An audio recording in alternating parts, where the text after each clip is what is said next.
Hey, this is Shelby, and I'm going to teach you a little trick. We're working with hog pen panels and our uprights, and we're trying to attach this for our edge of our garden, but you could do this with any kind of an upright that you have. So it comes with these little clips, and there's no instructions on how to use them. So let me show you a trick on how to attach the wire to the post with this little clip.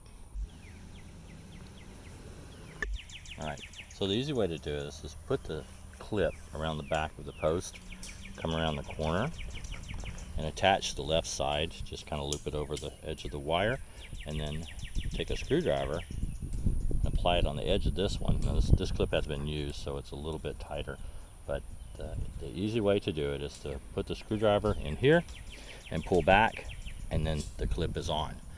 After you have the clip on, you can tighten it with a pair of pliers, or just simply grabbing the edge of it and then just rotate it around the wire and tighten your other side as well, and then there you go, it's attached. Easy to do.